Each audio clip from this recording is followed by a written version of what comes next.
I grew up in Cuba, and I never thought that Cuba would become a communist country. Many people at that time warned the Cuban that what was going on was a communist takeover, but we say no, that won't happen here. No one even dreamed that. And I see it, the same thing repeating here in the United States now.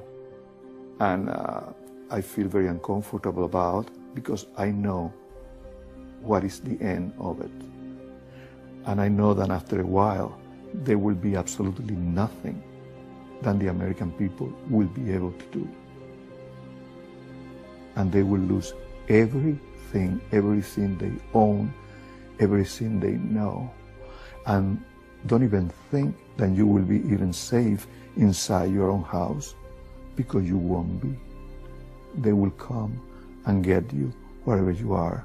They will take your arms, they will take everything, and your way of life, everything, and you will be just a pawn of the state.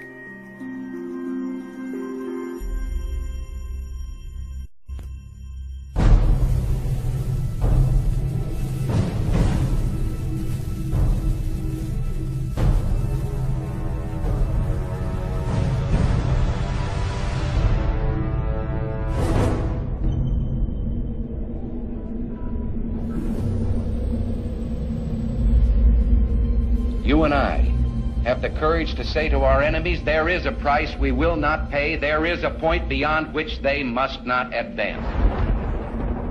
And this is the point I think Americans need to comprehend. If America goes down economically, it will go down militarily. If America goes down militarily, we all go down. The free world is finished, and it will be finished for a very, very long time.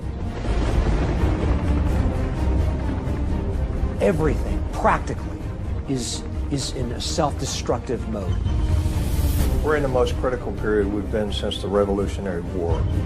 You're not alert, you're not awake with what's happening. They would just as soon see this country on its knees and everything equalized. That concept of collectivism, big government, is a magnet for the predator class. The plans for all of this are to have everything globally in place by 2020. If we're that dumb and we allow this to happen, we deserve everything we're going to get, because we're going to get it right in the neck. We're headed into what could be a nightmare that would make all the atrocities of the 20th century look like they were a dress rehearsal. When people are afraid, they ask government to do more, not less. Their theories are designed to scare the people to believe there's a crisis when there is not a crisis at all. There's no crisis. I think we're losing more and more freedom because we are afraid. The left wants you to believe that catastrophe is always just around the corner, and the only way to avoid it is to do exactly what they say. But this film will show everything they do is just a Trojan horse of deceit, carefully crafted to advance their real agenda of finishing America off. We have been the main stumbling block to world communism since it first raised its ugly head. From the promotion of Islam to the propaganda of climate change, from the deceit of Common Core to the manufactured economic crisis, and from their manipulation of the evangelical church to the unsustainable debt burden.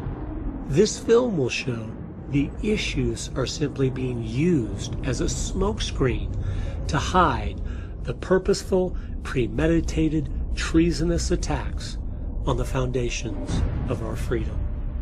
The war on religion has just purged us from being able to determine right from wrong. You know what Alexander Solzhenitsyn said about Russia? How the communists took over Russia? He said, "We forgot God." Their stated agenda, carved in stone on a monument in Georgia and outlined in documents placed in the Ark of Hope, is to eliminate 6.5 billion people by century's end. And they will succeed if we don't stop them. This is not just a fight for the United States of America. This is a fight for civilization itself. It's everything Karl Marx dreamed of before our very eyes. I think they've pushed us over the cliff in ever since. America isn't going to fall. We are falling.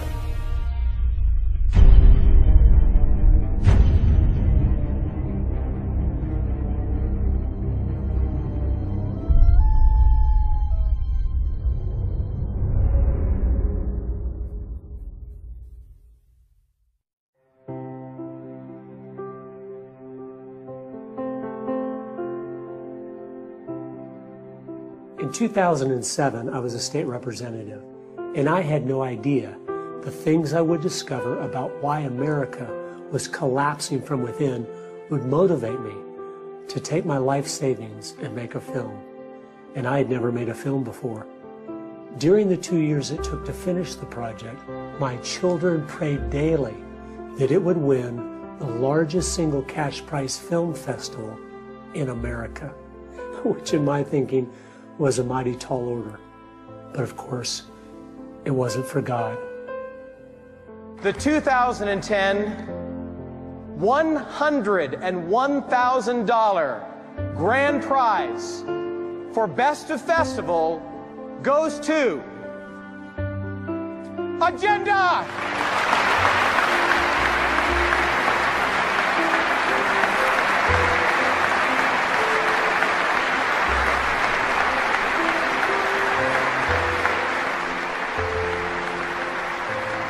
God is so good. I'd like to thank him for just the wonderful wife he gave me. I don't think any man can even reach a fraction of his potential if he doesn't have the woman with him that God intended him to have for life. And I want to thank her.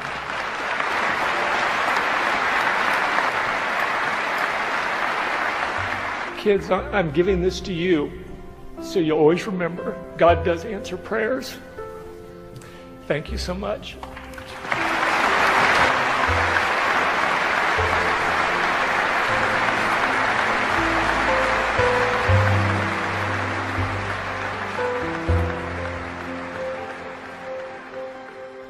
After the festival, Agenda began to spread throughout the country. Millions of people were watching it. We had an average of 1,000 different independent showings every single week for 2.5 years. And as we traveled, people all over just seemed overwhelmed. The people I spoke to felt they were under attack from 100 different enemies with 100 different agendas. But I knew from my research that wasn't the case. If things are always moving in one direction in a unified fashion, there is a reason why. Consistency has never been a virtue of ignorance. An experience we had along the way finally put into place a missing piece of the puzzle. We had a Tea Party group that met monthly at a local community college in Minnesota. We showed the film Agenda, and then afterward, as I was answering questions, a man stood up. He said, I want to congratulate you on your research and how you found all the socialist, communist influences that have changed America. My hat's off to you. I said, thank you, sir. But then he stopped, and I could tell something was coming. He said, I want to tell you something. I'm a professor at this college. I am a communist, and we will win because we're taking all your children. And then he walked out. A woman in the front row who was crying said, how could he be at our little community college? I said, ma'am, he is at every school in America. Even though many are starting to wake up, they're studying the issues, they're reading books, they care about this country. They didn't know the most fundamental thing you have to know to ever win a battle of subversion. Your enemy.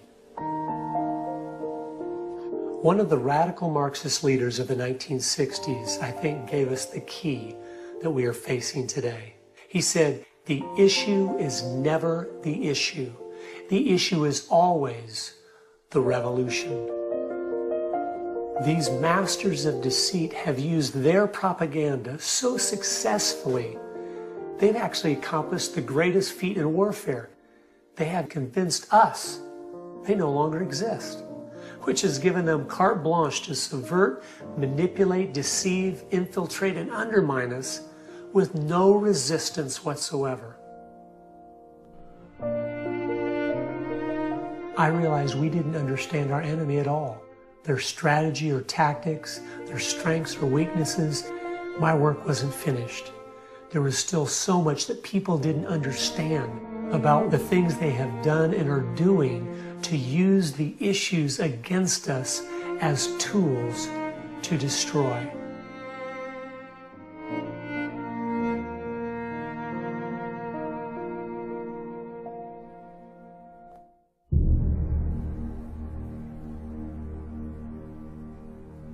"2,500 years ago, in his masterpiece, The Art of War, Sun Tzu wrote, 'If you know yourself, you will win the battle 50% of the time. If you know your enemy, you will win 50% of the time. But if you know yourself and you know your enemy, you will win 100% of the time.'" If you don't know who we are as a nation, you don't know our identity, you don't know our history, you don't really understand the price that's been paid for America, then anybody can lead you astray. Once we understand who we are, it will be easy to identify our enemies by those that are attacking the foundations we stand upon. So before the last 100 years of subversion, who were we? What made America the greatest country of all time? God established 3 institutions: the family, the church, and the state. And He told us exactly what their authority was to be and what was within their jurisdictions. America's greatness was that we followed God's instruction on how those institutions should be run. All 3 were created by God to protect each individual person from being abused by the collective. Every attack against us today is aimed at destroying those distinctions. It's interesting to note the Communist Manifesto states the communist goal is to destroy the family, the church, and the state, all 3 of God's institutions. So regardless of how well-intentioned, the enemies of America are all the people and groups that seek to transfer the authority God gave the family and church to the state. And they are collectivists. Collectivism is a broad ideology that includes all of these things like communism, fascism, Nazism, socialism, left-wingism, liberalism. All of these different words are used to describe different flavors of collectivism. And collectivism is the concept that the state is all-important and that the individual must be sacrificed, if necessary, for the greater good of the greater number. Unfortunately, the end of all collectivist schemes is a government that takes care of its citizens from the cradle to the grave, and that is Marxism. The people that don't understand this naively believe you can have big government without totalitarian methods, and history has shown us you cannot. From each according to his ability, to each according to his need. That was the grand ideal, right? But the problem has always been no one steps down. Once you have the power, no one steps down. And the reality is that beautiful picture was just a picture. It was a fiction. No one ever intended on stepping down. Therefore, that's the reason, no matter what government you go to, whether it's the national government in Washington, D.C., or you go down to your city hall some Thursday night and take a look of who are those people sitting up there in those big chairs, you know, while the little people come in and say, well, I'd like to complain about this. And they say, your time is up, you know. Who are those people in the city hall? They're collectivists, every one of them. They're enjoying this power. They've been drawn to that power. They're predators. Big government will never work because no one is capable of being in charge. We like to think of Hitler and Stalin as if they were uniquely evil people. But the simple truth is, every single person on the planet would have done the exact same things they did if they believed their philosophies and weren't accountable to any higher authority. Ideas have consequences. What you believe affects what you will do. They weren't uniquely evil. They were sinful men like the rest of us, but they had exceptionally bad ideas, the same ones we are playing with today. America was based on the opposite concept of individualism, was that the purpose of the state was not to govern the individual, but to protect the individual. The individual was supreme, and the state was the servant of the individual. In America, valuing each person, this is biblical. This comes from Christianity. You go to communist countries or Islamic countries, life is not valuable. You know, you kill, so what? You can put it in whatever package you want, but the facts are, the mantra of our age being accepted worldwide is from each according to his ability, to each according to his need. And that is communism.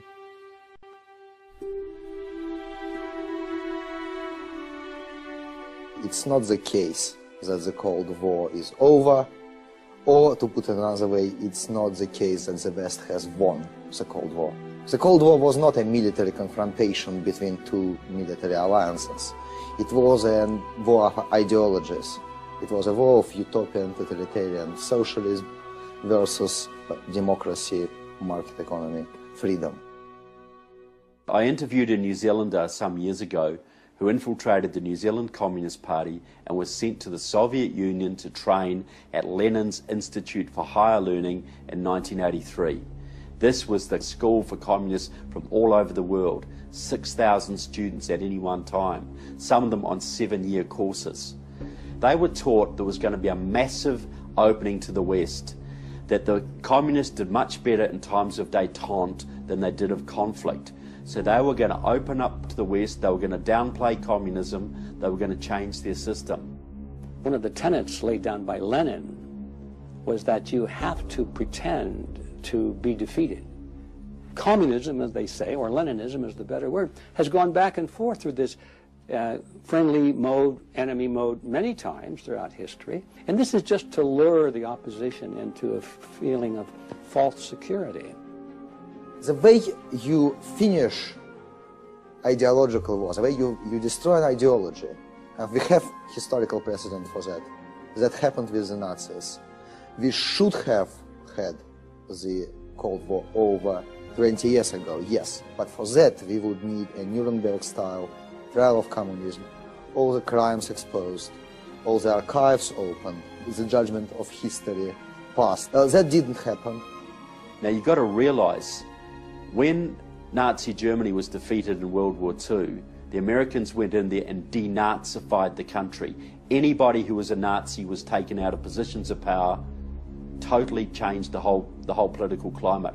Russia was never de-KGB'd. The KGB was left in place, and now it is stronger than it ever was before. And you see their puppet, Mr. Putin, attempting to reinstitute the Soviet Empire now. They may have changed their name. They took their hat, which said Communist Commissar across the top. They turn it around, and now it says entrepreneur or capitalist or social democrat or something. But it's the same hat on the same heads of the same Leninists. Trial of communism should have finished that. It didn't happen, and therefore we are not out of that crisis. And that is the reason why we have Putin. That is the reason why you have Obama. It is still going on. The Cold War is going on.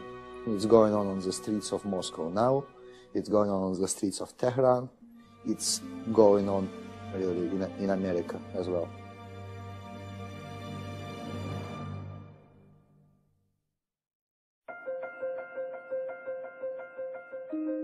Let me give you, if I might, an example. They have a particular program they want to implement, and they go in and they ask for everything.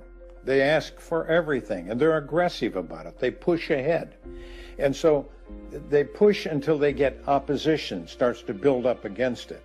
And at that given moment, they evaluate the opposition. They say, Well, is there any strength to it? Will it last? Will we be able to endure it? Or do we push ahead even farther? If the movement grows up to where it can do them harm, they then back off and say, well, maybe we don't want it all. Let's compromise a little. Let us get along together now, because I'm willing to give up what I've asked for totally for just a bit of it. Aren't you willing to give up a bit that we can work together? Next thing you know, another month goes by, another year, and here they come again. They'll just incrementally get what they want. Now, the classic example is Obamacare. Now, that was designed 100% by Democratic Socialists of America, Marxist group. They pushed it on America through Quentin Young, their member, who was the mentor of your president, Mr. Obama. But more than that, Quentin Young was a 40-year veteran of the Communist Party USA. So they got the first steps. The Affordable Health Care Act pushed through in 2009. It wasn't single-payer health care. It wasn't 100% socialised health care, which is what they're after, but they got as much as they could get. Now, if you read their publications, they are boasting it's going to fail. It's not going to do the job. It's going to let people down. But that's great, because then they're going to blame the greedy insurance companies and the nasty doctors, and then they're going to push full on for single-payer health care. They're using the dialectic, they're using Lenin, they're using Hegel. Get what you can get, reach a compromise, then when the opposition backs off, then you go forward for the next step. And you just keep on doing that and doing that and doing that till you get what you want. That strategy is what they use on every issue, every time. We will see a single-payer system implemented by our government in the near future. As Obamacare collapses, as it was designed to, they will step up to fix the problem of high premiums and a disgruntled people with more government. We never seem to learn. We keep compromising, keep giving up ground, and keep playing strictly defense, which is why we always lose.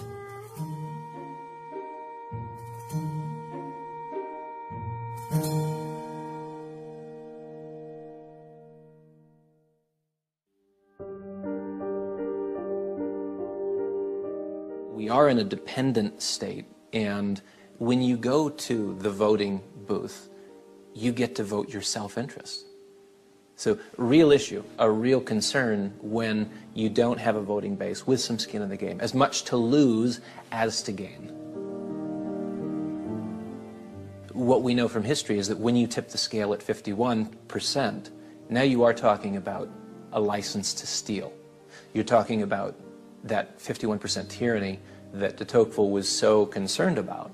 The democracy, for all its benefits, the main challenge is you get to the point where you have a 51% tyranny. I think that it's underappreciated in our society just how extensive the damage of the welfare state is. And I think that when you look into the heart of the liberal and what they do to our society in the name of social justice or in the name of equality, it's evil will. When a government is working as hard as possible to create dependency in their citizens, you know that their real aim is to eliminate freedom, because no man is truly free that is unable to provide for himself. The dollar in America today, it takes 98 of them to buy what $1 did in 1913 when the Federal Reserve System was enacted into law. That is theft. The fifth plank of the Communist Manifesto is to create a central bank. Ours was created in 1913 and is called the Federal Reserve. You say Federal Reserve, and I think most Americans think that's part of the government. But of course the Federal Reserve Bank isn't part of the government. The Federal Reserve is a private bank. It's not a government institution. It's as Federal Express. I'm sure the individuals involved would fit nicely into my chart if we knew their names, but we have allowed them to remain anonymous. They also tell us we do not have the authority to audit them to see how much of our money they have printed, even though with each bill they print, inflation soars. At the current rate of inflation, which most think is very modest, things go up in price 10 times every 50 years. My grandfather bought a nice house in 1915 for $4,500. My father bought a nice house in 1965 for $45,000. And my house today is $450,000. So if the rates of inflation just stay like they are, my grandson's house will cost him $4.5 million, and his grandson's $45 million. Inflation is a tax. It's a hidden tax. And so it steals from people who have saved. When they finally retire at the end of a lifespan, all this money that they put aside doesn't buy anything anymore. Houses haven't gotten more expensive. The dollar has just lost 97% of its value over the last 100 years. 1 ounce of gold would buy 300 loaves of bread 2,000 years ago, and 1 ounce of gold today will buy 300 loaves of bread. Prices rarely change. What's happened is the Federal Reserve has been quietly stealing our wealth while we believe their lie that inflation is normal. It wasn't normal for the first 6,000 years of Earth history. It magically started in America in 1913. Our economic system today is based on Keynesian economics. John Maynard Keynes is the father of it. If there is any doubt to the purposefulness of our economic situation, listen to this. He said, quote, "By a continuing process of inflation, governments can confiscate secretly and unobserved an important part of the wealth of their citizens." Lenin was certainly right. There is no subtler, no surer means of overturning the existing basis of society than to debauch its currency. The process engages all the hidden forces of economic law on the side of destruction, and it does it in a manner which not one man in a million is able to diagnose, unquote. The second plank of the Communist Manifesto is to implement a graduated income tax. Ours was placed into law in 1914. If you establish a tax that is based on the government's power to determine what percentage of your income it's going to take away from you, how much of your income does it control? Well, that means the government controls 100% of your income. If that is the situation, you are no longer a free person. You are a slave, and you live on an allowance from your government. When Ronald Reagan came into office, the top tax rate was 70%. When he left office, he had cut it down to 27%. During that same time, revenue to the government doubled. The lie of the left is that increasing taxes on the rich will help stimulate the economy, and nothing could be further from the truth. It's all a strategic part of the plan to create more dependency.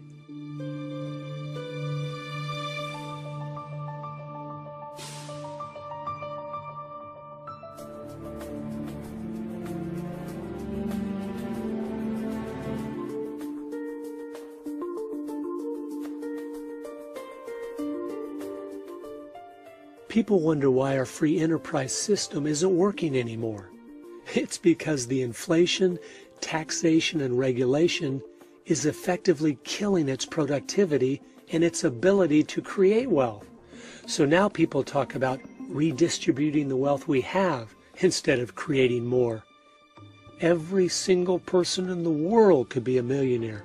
Wealth is created by hard work, creativity, and ingenuity. The lie that it's a fixed pie is perpetrated by those that seek to pit the have-nots against the haves. If you add up all the debts and obligations our government has placed on us, every single individual owes over $650,000, which obviously isn't ever going to be paid back. That's the nature of bankruptcy. And as one writer used to say, how did you go bankrupt? Well, very slowly and then all at once. God said, "The borrower is servant to the lender." Artificially low interest rates have encouraged everyone to be buried in debt and enslaved to the banks. When you penalize productivity and reward sloth, you know exactly what you are doing. You are making us poorer as a nation, which will create more dependency, but of course, the cycle of history doesn't stop there. And then you find that deterioration, that move towards dictatorship, which is the stage that follows dependency, where the vast majority of people are dependent on the state, and the only way to continue to deliver what the vast majority of people expect is via the strong arm of government.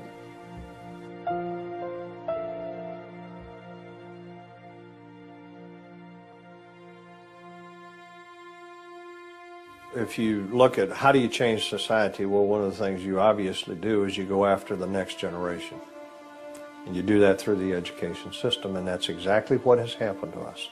The Marxist movement in America has done exactly that. The education system establishes the direction for the future. It sets the hearts and the minds, the perspectives of the next generation. Everybody knows how important it is. They know that if they can get control of our children, and they can pump their ideology into these young, hungry brains, they virtually can have them captive as prisoners for life. And you're doing it all under the banner of being internationally competitive, or college ready, or career ready. So the euphemisms hide the actual intent. The father of global education, Robert Mueller, was the Assistant Secretary General of the United Nations and the creator of the World Core Curriculum. He said the goal was, quote, to promote growth of the group idea so that group good, group understanding, group interrelations, and group goodwill will lead to group consciousness, unquote. His World Core Curriculum was pushed in America by George Bush Sr. as America 2000, which was renamed by Bill Clinton Goals 2000, which was then given a facelift to become George Bush Jr.'s No Child Left Behind, which was the driving force behind Barack Obama's Common Core. It's all the same thing, Republican or Democrat, progressing down the same road of complete brainwashing. Since John Dewey, the entire focus of education by the elites has been to, as quickly as possible, move the children to a collectivist mindset. The 10th plank of the Communist Manifesto states, provide a free education by the state for all children and to combine education with industrial production. Bill Gates has teamed up with the United Nations to build the model that will have our schools simply be a tax-paid training ground for corporate America. In the end, most of this tracks back to people who would benefit financially from a more government-centric economy because they're at table. They're already political players. They don't want to worry about competition. Not only is competition eliminated, but employees are created. The type that would be content to work 60 or 70 hours a week in a dead-end corporate job that just paid enough to survive. Traditionally, Americans would have had no interest in that. They would have wanted to use all the individual talents and abilities that God had given them. They wanted to do 100 different things in their life. Invent things, start new businesses, change the world. And the elites didn't want any of that, so it had to be destroyed. It's like we're going after Marx's vision and at the same time making it impossible as well, because the mind arson necessary to get an amenable voter means that the wealth that you're planning on redistributing is really gone. You just don't know it yet. Just as I was beginning to dig in, I realized I was making a big mistake. The temptation on all these different issues is to not accept the reality of how things really are.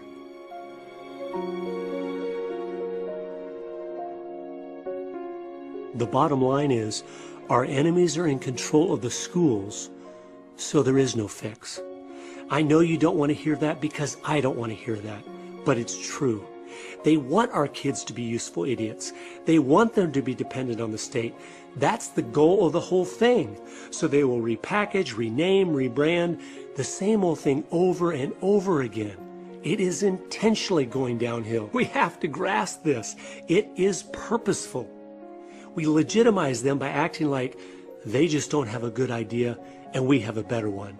They know exactly what they are doing. They want to create a new world man that is dependent on government for his very existence. So to even talk about Common Core, debating its good points or bad points, is playing into their plan of sidetracking all of our energies and efforts on a dead-end road. Even without Common Core, the schools are completely bankrupt and destroying our children. We have seen a decline now for 70 straight years without any interruption. As long as the government has a monopoly in education, we will keep getting what we have. And the end result is to make our children and those educated under this influence, to make them unfit to govern themselves.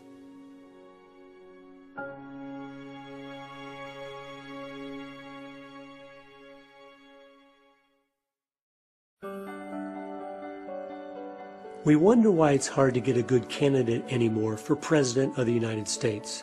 Well, let me show you how education affects politics. In 1980, there were approximately 40% of Americans that were conservative, 10% liberal, and 50% undecided. And since even our numbers show that they are capturing 85% of our young people each year through the educational system, this is how it plays out. In 2012, America was divided at 30% conservative and 30% liberal, with 40% undecided. By 2028, it will be 20% conservative, 50% liberal, and 30% undecided. And by 2036, only 20 years from now, it will be 10% conservative, 70% liberal, and 20% undecided. This is simply demographics, and there is no quick fix to change this. 2016 is the last election in my lifetime where it will even be possible to get an actual conservative elected.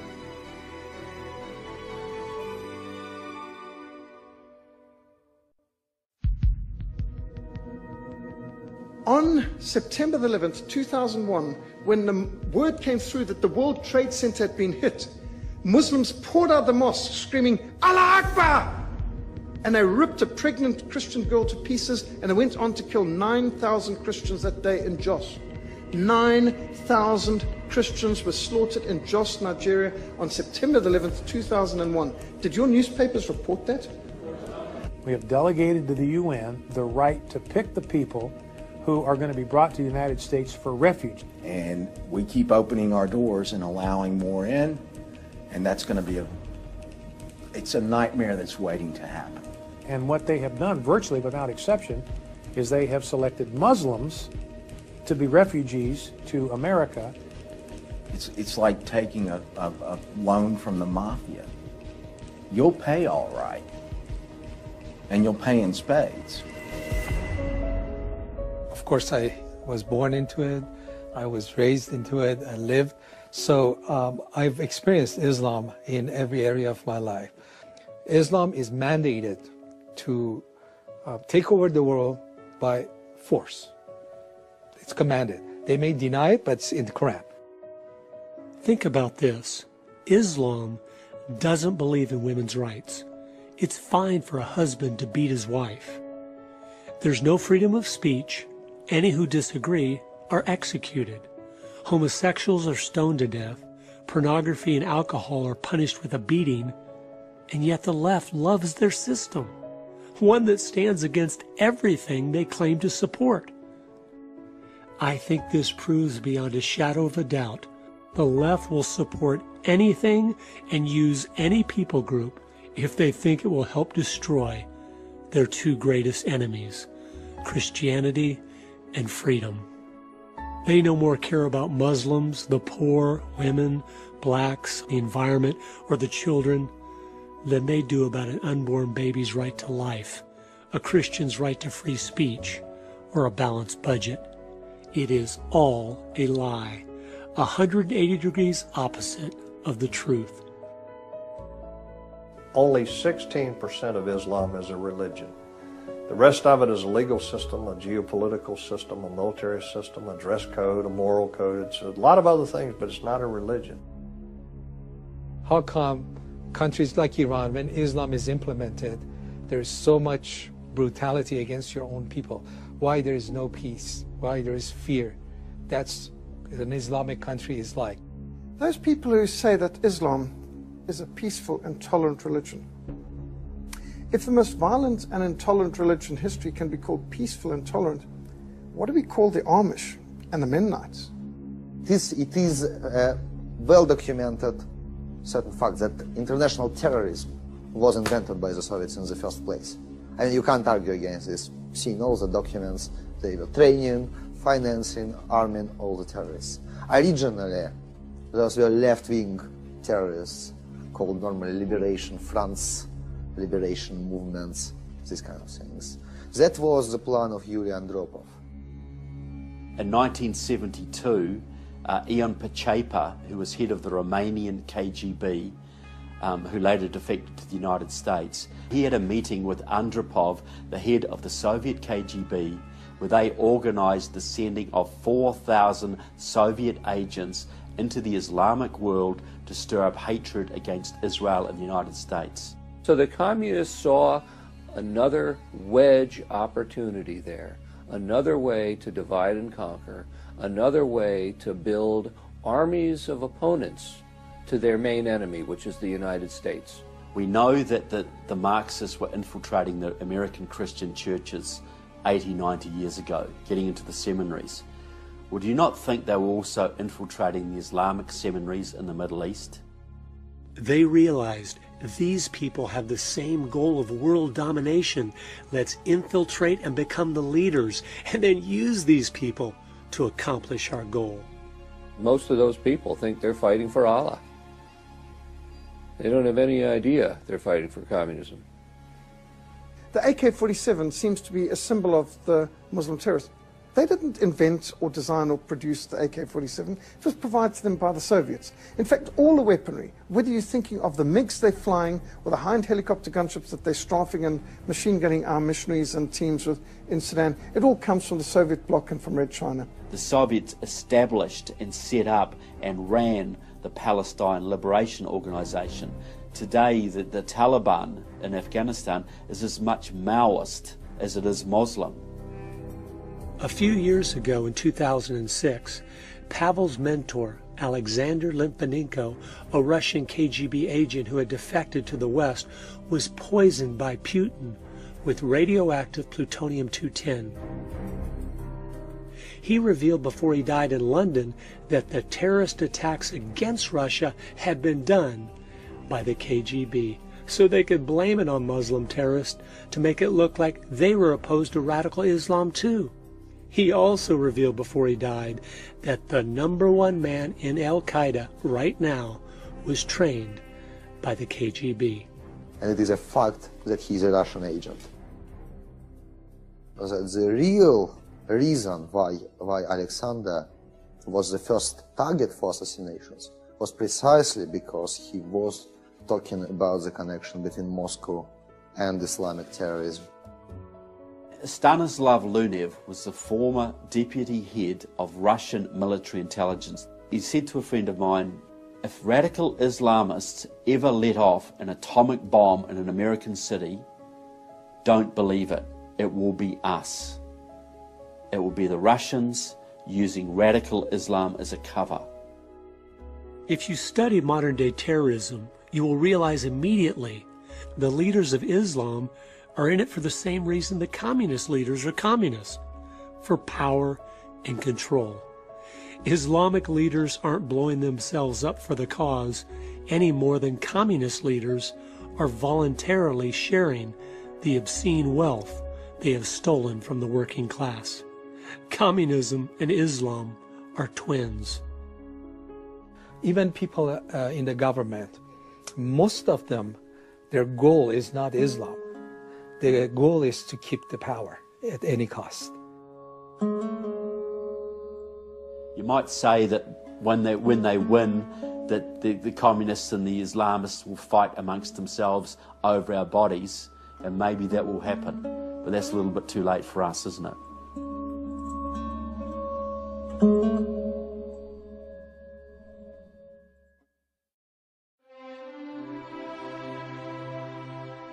Missionaries were being machine-gunned on the roads. Red Cross ambulance workers were being killed. And what was absolutely scandalous is this was not only being funded by the Soviet Union and Red China, but by the World Council of Churches. The World Council of Churches was taking money from members in National Council of Churches in America and across Europe and putting that into what was called the Program to Combat Racism. Nice name, but it was funding terrorism, and they were murdering missionaries, and that's what we were fighting against. The World Council of Churches used to be known as the Communist Party at prayer. It's a centralised body basically controlled once by the Soviet Union and now dominated by the Russians through the Russian Orthodox Church, which is totally controlled by the KGB, has been for years. Do you think in Russia, under Stalin, he revived the Russian Orthodox Church? Do you think he would have revived the Russian Orthodox Church had he not controlled it? Had he, this is an avowed atheist, living in an atheist system dedicated to the destruction of religion, but they revived the Russian Orthodox Church because they knew they could use it as a tool under KGB direction to influence other churches all over the world. What I see is that the church has become an enemy of God because it has been infiltrated with people that have degrees from elite institutions. And these are people that, they have come into the church, but they never were believers. There are some professors in divinity schools and seminaries that take delight in destroying the faith of innocent young people. Christianity has always been the main target because they knew with a strong Christian church, their plans of a one-world government that requires a one-world religion to succeed would never be possible. And I think that's why Christianity is a religion that people intent on despotism don't want around. The surest sign that the elites in our society are up to no good, just as the founders of our country predicted they would be, by the way, is that they're trying to get rid of Christianity. Because Christianity is what encourages people, emboldens people who live according to good conscience, acknowledging God, to stand firm in the right. Step one was to remove God's word, the absolute authority and standard of the church. It's as if the uncomfortable things that hold us accountable have slowly been scrubbed from the message from the pulpit. What was sin 2,000 years ago is sin today. And that's a message I think we need to hear quite often from the pulpit, and I don't hear it that much. Research shows the majority of Americans don't believe anymore that the Bible is God's Word. But a more amazing testimony to the left's success is the vast majority of seminaries in America don't either. They realize that if you can influence churches, you can influence millions of people. So a lot of these people have had an end game in view, and part of the end game is seeking to enlist the church as pawns in their game. Step two was to force real Christianity inside the four walls of the church, while sidetracking those that were just religious with do-gooder causes. We Christians in the West, we are not even aware how much oppression we have in the U.S. We are persecuted without knowing it. They have told us, Christians, you can't do this. I said, yes, sir, we won't. You can't do, witness at your work. Okay, yeah, I won't. You can't talk against sin. Okay, sir, we won't do it. And so gradually, we Christians, what they allow us to do, okay, you can gather in your churches on Sunday, worship the best you can, and then go home. And we have accepted that type of Christianity. We have accepted that we should not and we cannot influence our society or the government. We have accepted those limitations that the enemy has put on us. And we have withdrawn into ourselves without even realizing it. Something that is obscene is something that shouldn't be brought into public. When are Americans, particularly people of faith, going to realize that over the course of the last 60, 70 years in our country, we have allowed them to redefine the world so that Jesus is obscene, so that God is obscene, the Ten Commandments are obscene, kids wearing a t-shirt that says Jesus saved, kicked out of school, people wearing an F word all over their clothing, they can wander around. As I dug in to find out how this had happened, I came across testimony from the Congressional Record in 1953. Manning Johnson, who was a top communist official, testified. He said, quote, "The communists discovered that the destruction of religion could proceed much faster through infiltration of the church. It was determined that with only small forces available, it would be necessary to concentrate communist agents in seminaries and divinity schools. These institutions would make it possible for a small communist minority to influence the ideology of future clergymen. The idea was to divert the emphasis from the spiritual to the material," unquote. The testimony continued with Benjamin Gitlow, who was one of the founders of the Communist Party USA. Quote, "The Methodist Federation for Social Action was first organized by Dr. Harry Ward. Its objective was to transform the Methodist Church and Christianity into an instrument for the achievement of socialism," unquote. Dr. Harry Ward was not only a communist, he was also a member of the Fabian Socialist Society. His good friend and fellow Fabian was Dr. Walter Rosenbusch, and unbelievably, those two men started what is today the National Council of Churches. Unfortunately, most Christians these days are tragically biblically illiterate and are accepting anything that comes down the pike that has the name Jesus stamped upon it, but it's not the agenda of the Jesus of the Bible. It's basically a satanic agenda which is seeking to displace Jesus and exalt the worship of man and creation over the Creator. The communist goal was to turn their number one enemy, the Christian church, into their greatest asset. That monumental task is almost complete. They are turning the evangelical church into a counterfeit that worships a false God, one they have created that is only love, with a false gospel, a do-gooder works salvation instead of Christ alone, and a false mission, saving the planet instead of fulfilling the Great Commission.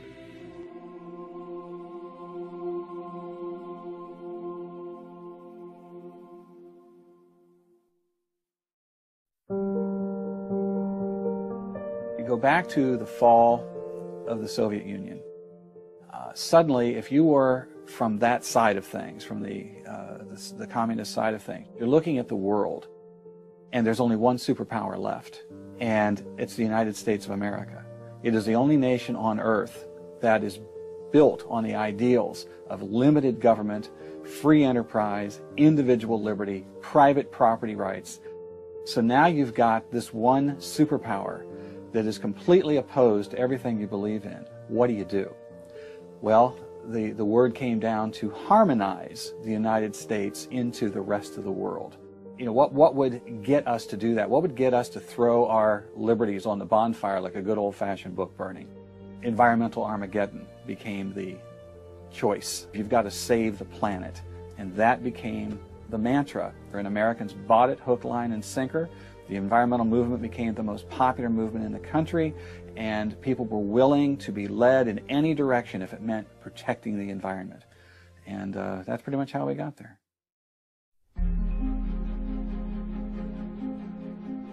We have to do something, they say, because we're destroying the planet, the Earth has a fever, we have to do something. And that, if it were true, would be a legitimate argument, right? But if you're screaming fire in a crowded theater, then it's a wicked argument to make when there's no fire at all. You're just trying to move people. There are three core claims that are propping up the entire movement. In Michigan, they've done some wonderful studies at the university level, illustrating the fact that when you increase carbon dioxide, plant life grows wildly. If you Google optimum CO2 concentration for plant growth, those plants, which all life depends on as their food source, you will find that it is 4 times the present level. You can go back to the era here on planet Earth. Levels of carbon dioxide were probably 6 to maybe 12 times higher than today. We're not at a high point now. We're at a low point. Foliage was all over the planet. Carbon pollution is now a common term that people are using, when in fact, if CO2 fell below 150 parts per million in the global atmosphere, all the plants would die. And then what would we eat? There wouldn't be anything left to eat but rocks at that point. Frost and ice are the enemy of life. You come from the tropics into the temperate zone and then the Arctic, you lose 99% of species biodiversity. Which means that quite the opposite of what the alarmists say, global warming won't lead to more extinctions. It will lead to protecting more species from extinctions.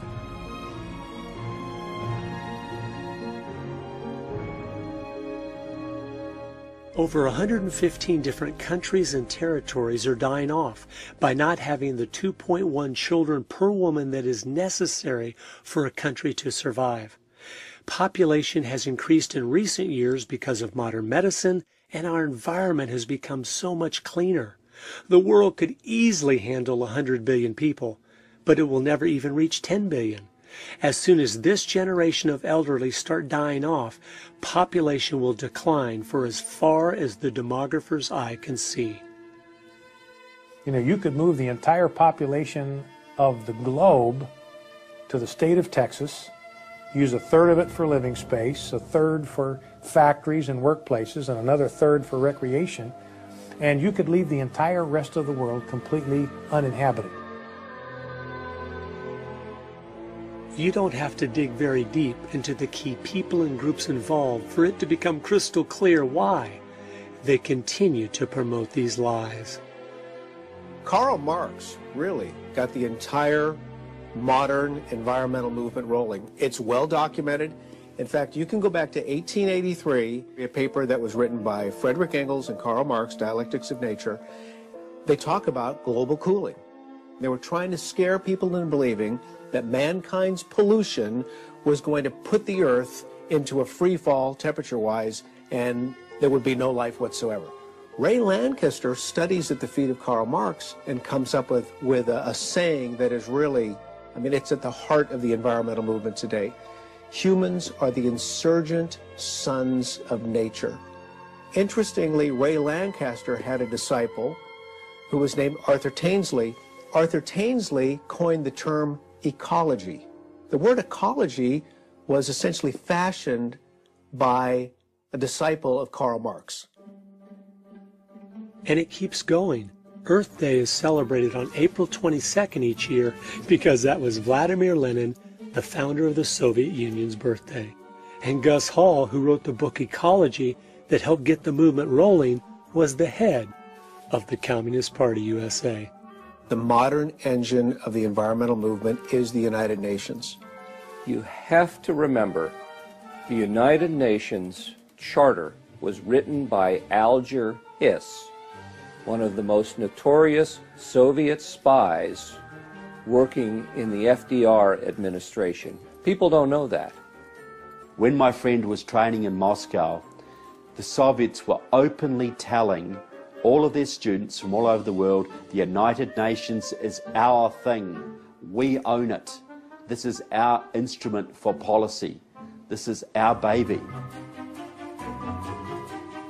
Maurice Strong has headed up the entire environmental program of the United Nations for decades and is the father of Agenda 21. He said, quote, Agenda 21 is a blueprint for constructing the new world order. It is vital people grasp this, unquote. He picked Gro Harlem Brundtland to write out the world's environmental agenda in a document titled Our Common Future, which is where the term sustainable development was used for the first time. Guess who she was? The former vice president of the World Socialist Party, the group that Karl Marx himself started. The icing on the cake is the next player I came across, Mikhail Gorbachev, the murderous communist dictator. Guess what he did immediately upon stepping down from the Soviet Union? He started an environmental group, Green Cross International. You mentioned Gorbachev. He has no problem at all switching gears from the Soviet destroyer of the environment, comes to America, he's the savior of the environment. But what's he promoting? Bigger government, more control, more power to the United Nations, less individual freedom, all of the agenda of collectivism. He's doing exactly the same thing in San Francisco that he was doing in Moscow. And he isn't just some fringe player. He is one of the leaders. When I found out that the Earth Charter, which is supposed to be the new 10 Commandments for the 21st century, was written by Mr. Gorbachev, it was clear. Environmentalism isn't just like communism. It is communism. You couldn't make this stuff up. A lot of the people in the peace movement were in fact more pro-Russia and anti-American than anything. And they brought their neo-Marxism with them into the environmental movement, pushing it to the extreme left of the political spectrum. Greenpeace and their allies and a whole bunch of other fellow travelers have adopted these agendas, which actually, if they were brought into effect, would cause more damage to people and the environment than if we just went about our sort of conventional way that we're on now.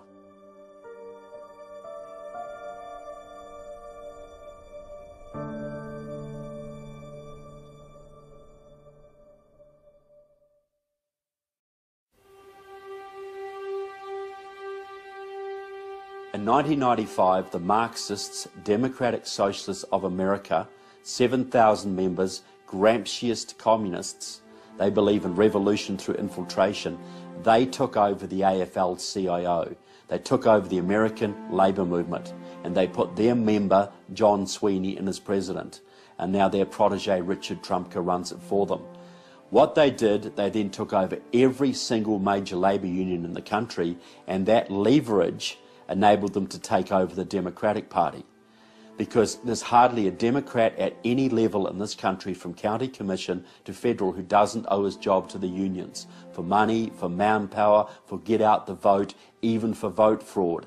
They mounted a purge at the higher levels of all the Southern Dixiecrats, the conservative Democrats, the moderate Democrats, and now the Marxists, through the unions, have completely taken over the higher reaches of the Democratic Party.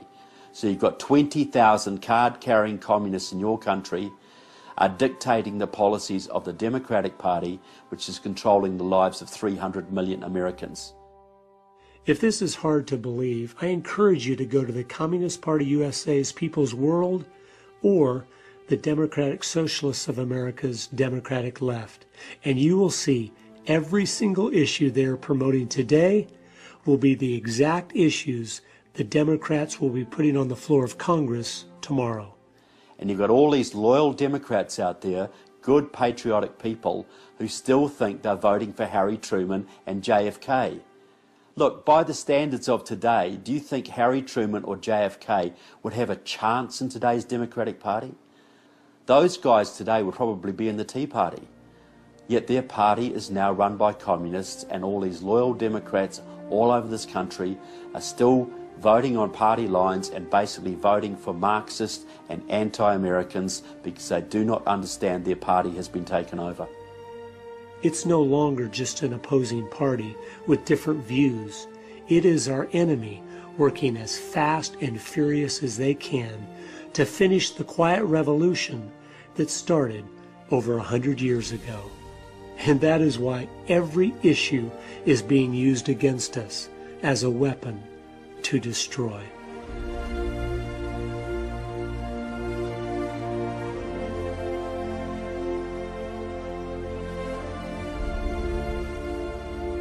So the process is simple. The Marxists set a policy.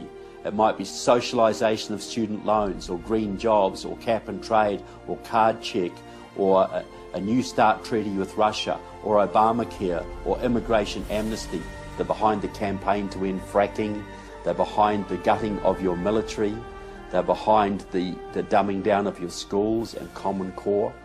All of these programs that are affecting every American every day is being orchestrated by small Marxist groups who have been able to take over the labour movement of this country, and by doing that they then took over the Democratic Party and are now running the country. They're effectively running the country. I contend that sooner or later they will use violence. They'll use violence when they get to a certain percentage. If they can get 70% of the people behind them, they will wipe out their opposition, because the socialist communists cannot stand competition. They have to take America down, then they can have world government, and the communists will then throw off their mask and they will have worldwide Leninism. That is their plan.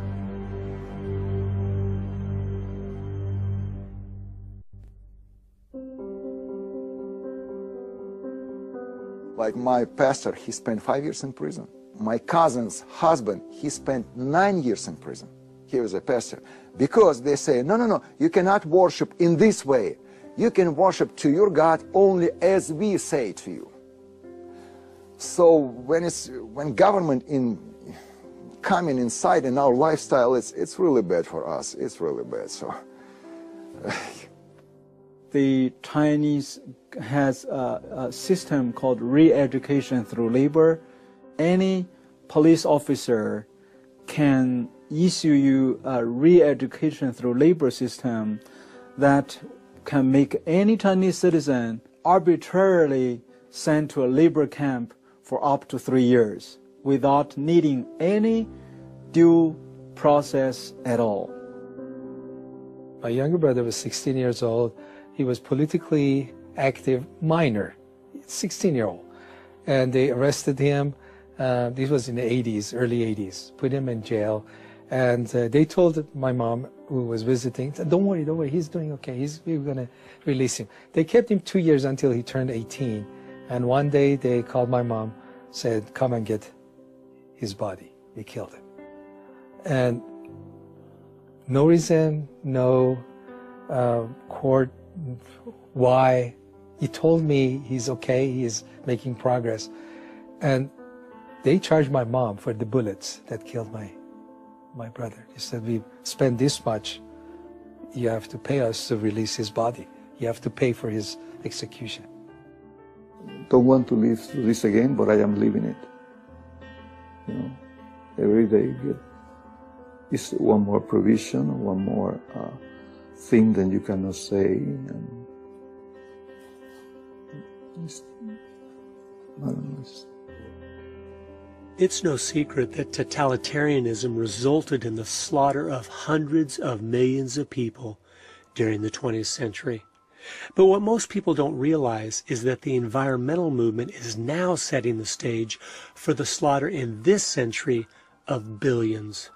Since humans have now been labeled the greatest enemy of Earth, and the planet has been elevated to God status through the resurrection of ancient paganism, things that were once unthinkable are now becoming thinkable.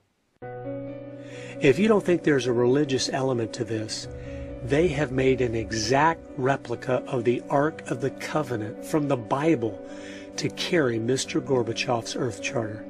And people literally are worshiping it, praying to it, and placing gifts before it.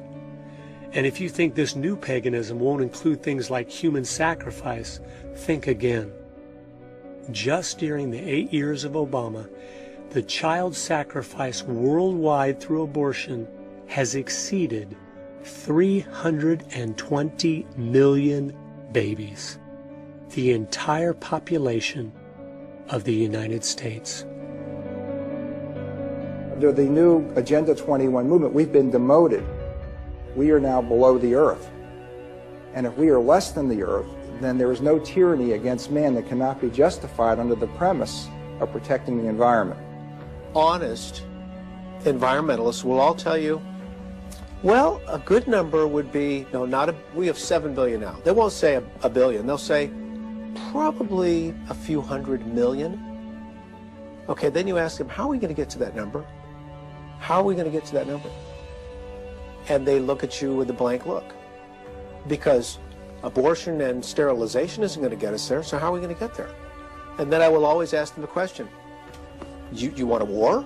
Will a war work for you? How about a plague? Will a plague work for you? How about starvation? Will starvation work for you?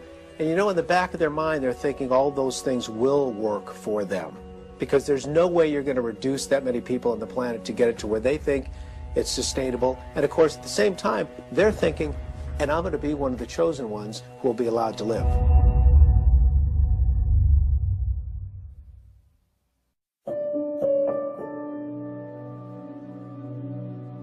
The odds are against us. We have seen the trends move in the direction to oppose the Christian faith, to oppose family, freedom. Socialism is on the rise. And I think people are intimidated by the giants. What we need are Davids who show up and say, who is this uncircumcised Philistine who should defy the armies of the living God? Who does this big guy think he is? And then you go and get your 5 stones and you launch one into the head of this thing. That's what we need.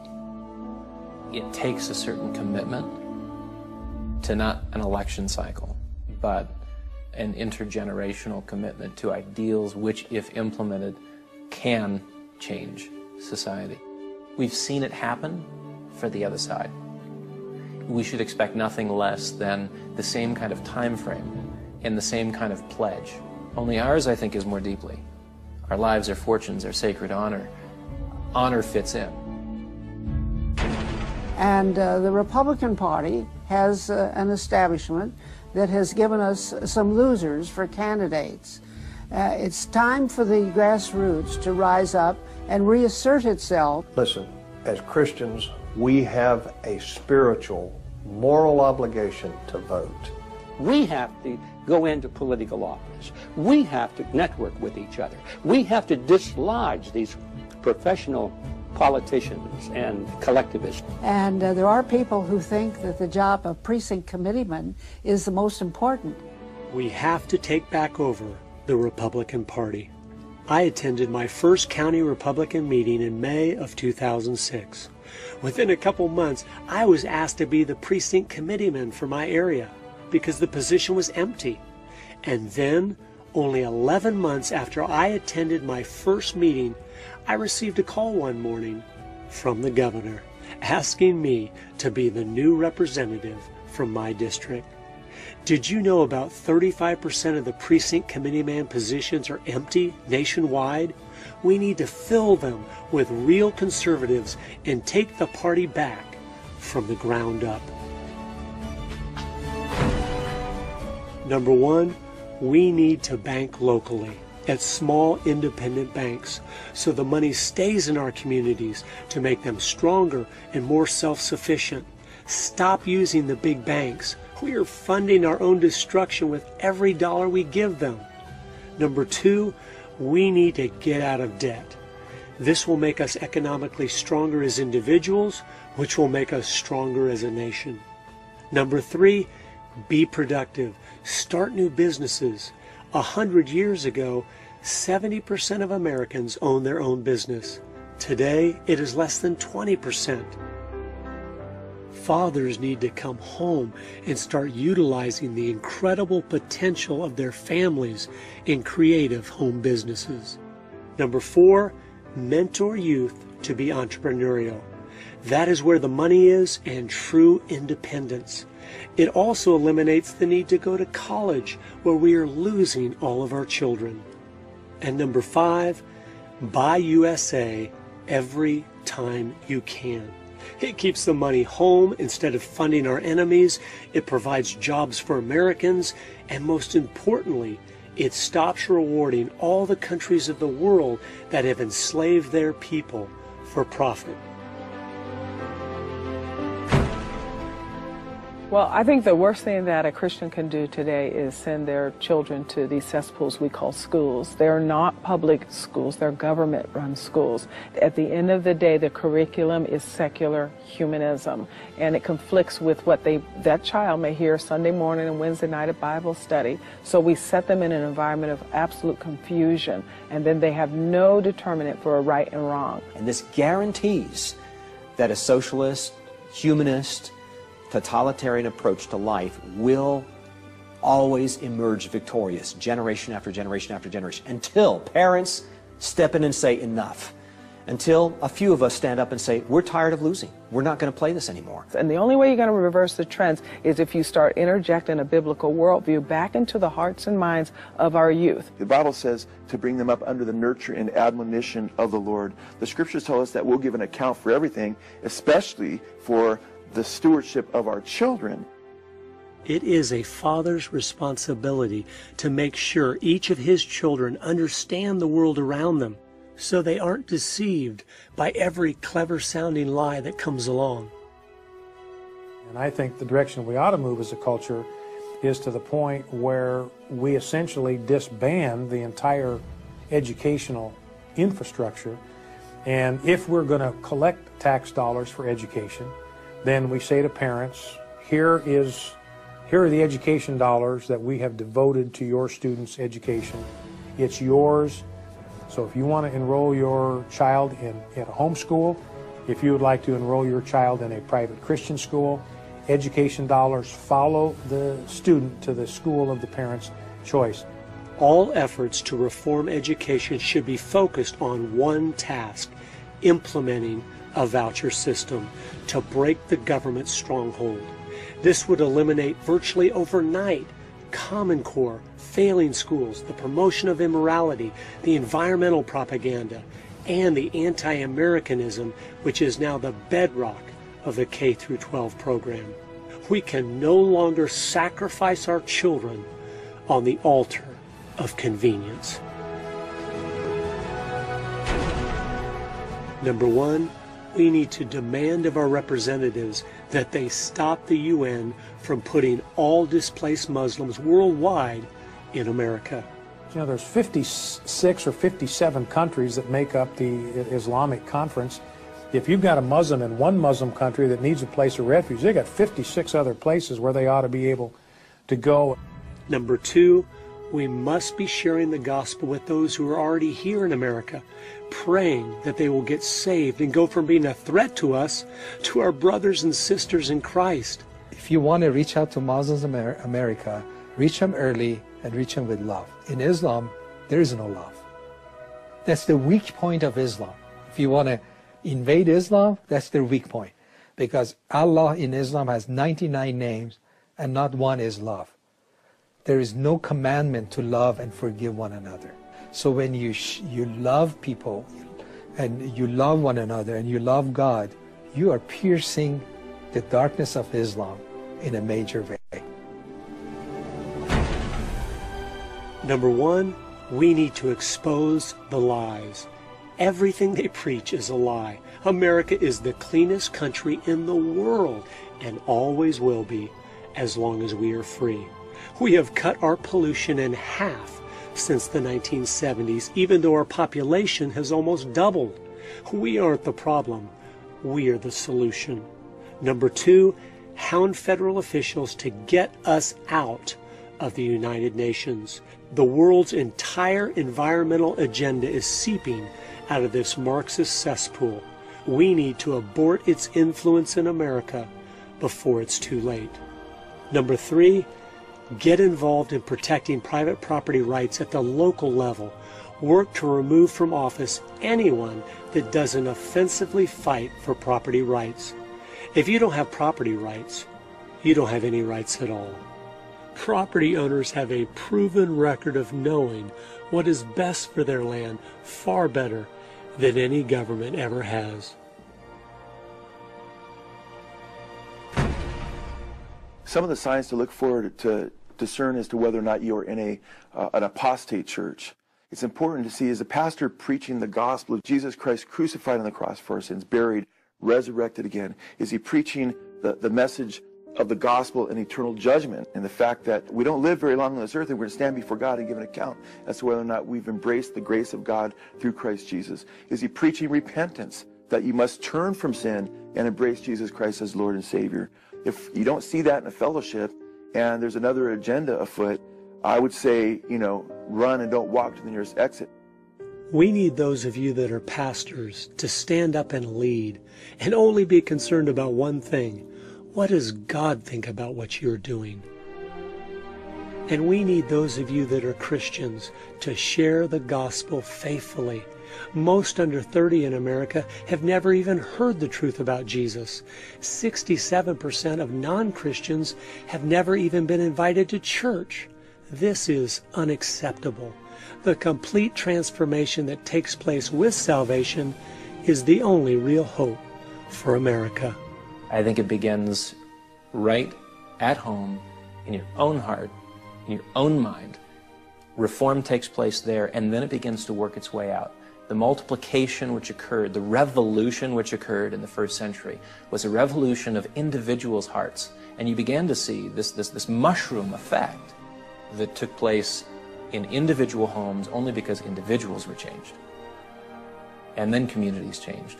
And then the world was radically altered for the good as a result.